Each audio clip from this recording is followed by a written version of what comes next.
Good morning, everyone, and welcome to another pre-show here at the Damage Report. I'm John Idarola. That's my name. I've had it for years. You'd think that I would have memorized it, even if nobody else can.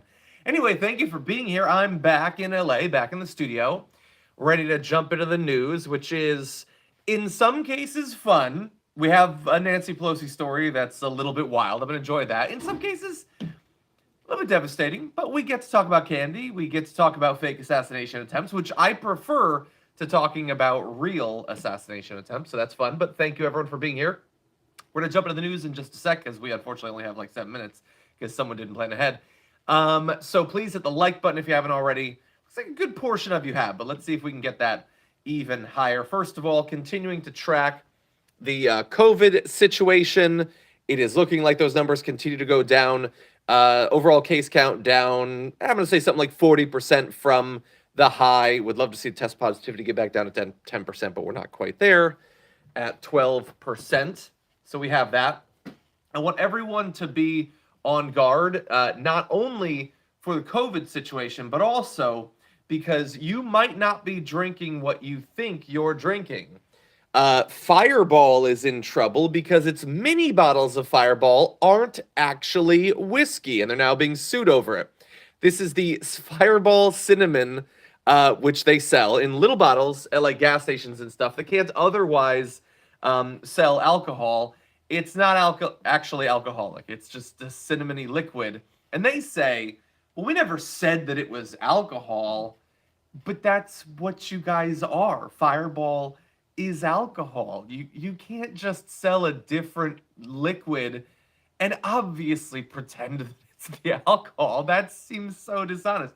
Think about all the kids who are buying it and thinking like they found a loophole and now they can get wasted, and in fact they couldn't. So no, you can't do. You know what you're doing. You know.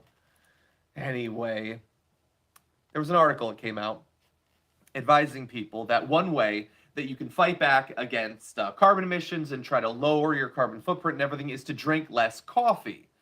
And so, what do you think's gonna happen when there is not a ban, not a regulation, just like, hey, maybe if we were to dial back in this area, it might help stop climate change. No! That's the live reaction from the right. And so Turning Point USA posts this tweet, come and take it. And there's a photo of Charlie Kirk and something that we're supposed to believe is coffee? I mean, look, I like a lot of milk in my coffee, admittedly, but that just looks like dirty milk. Is all that looks like. Like, if the whole point of this is you're gonna prove like I won't be bound by anyone from drinking my milk with a drop or two of espresso in it. Anyway, no, Stefan, again, nobody is banning coffee. But what I'm saying is, look, obviously, this is everything that the right wants. They just want to find an endless stream of things to say, they're going to take this from you.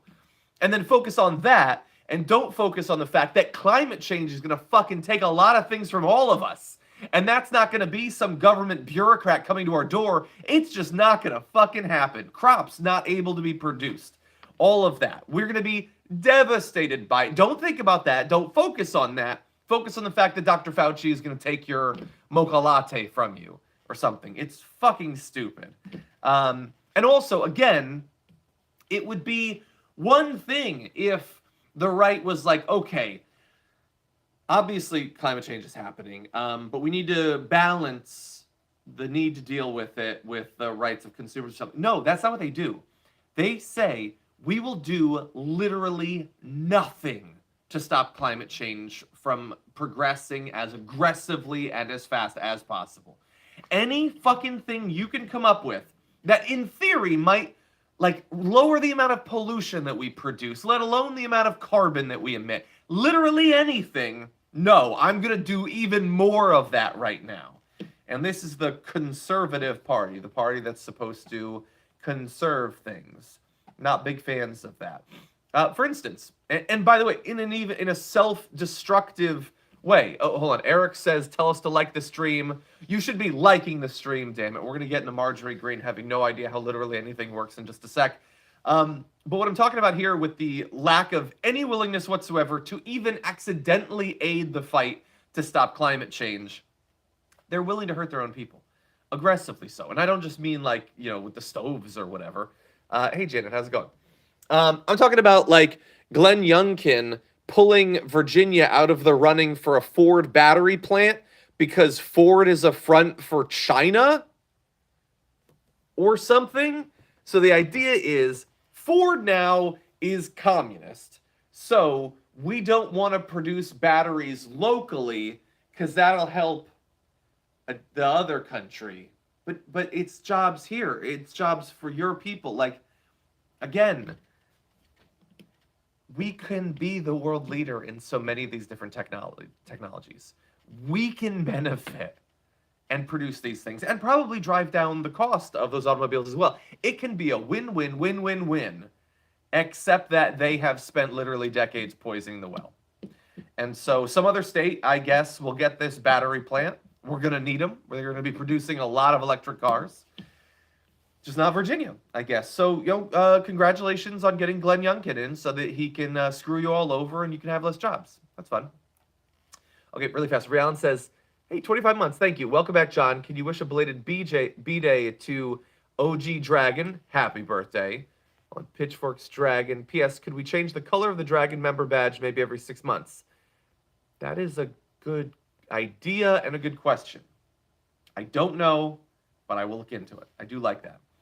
Okay, so Marjorie Greene is technically supposed to be a representative, and so she knows that technically she's supposed to occasionally remember that legislation is a thing.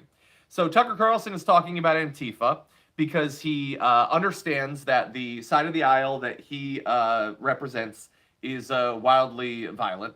And hey, Boomer Dragon, how's it going? And he needs to continually hide that fact. He can't talk about literally any of that. So I guess Antifa or something. And so she decided to join his show, and here is what she wants to do about Antifa.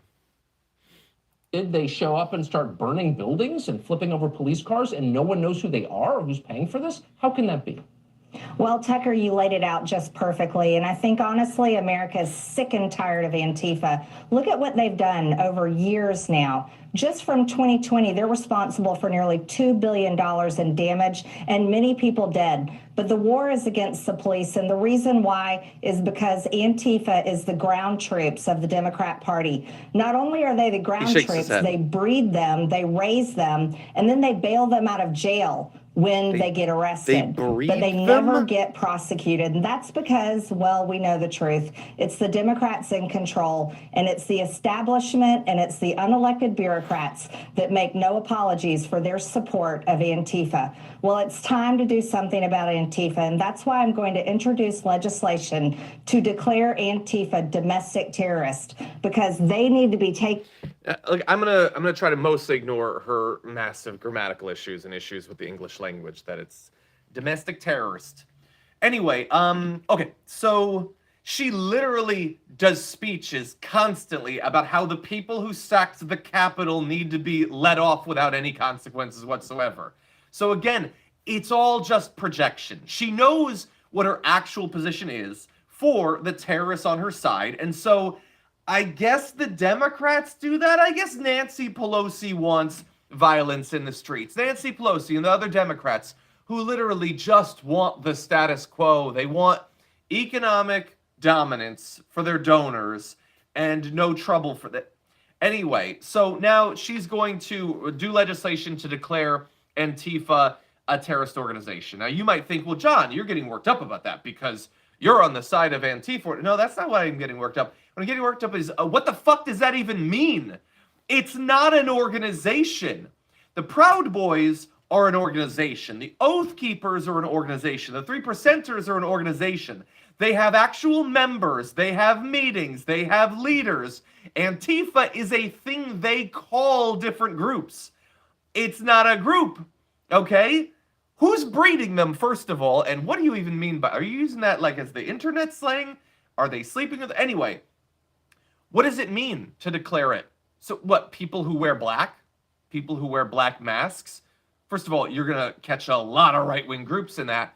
What? Just anyone who is ideologically opposed to fascism is now a terrorist? It means literally nothing. To reasonable people, in reality, it means nothing. To Tucker Carlson's audience, it means everything because nothing means anything. It means whatever they want. Oh, this thing that I believe George Soros organizes meetings for, now everyone's going to be locked up. It's meaningless. And not only in the fact that it's never going to actually pass, but it wouldn't. What the fuck is the actual, like, what are the words on the page going to be? I can't wait to see. She's not going to be involved in the creation of them. I don't know that she can read or write. But it means literally nothing. And we have actual political violence. We're going to be talking about on the show today. Actual organizations committing actual attacks. But this is the sideshow of one of the up-and-comers of the party that now has control of the House of Representatives, and isn't that fun? Anyway, with that said, Waz is going to be joining me for the Damage Report coming up in just a little bit, so I hope to see you there. Hit the like button if you haven't already, and I'll see you all soon.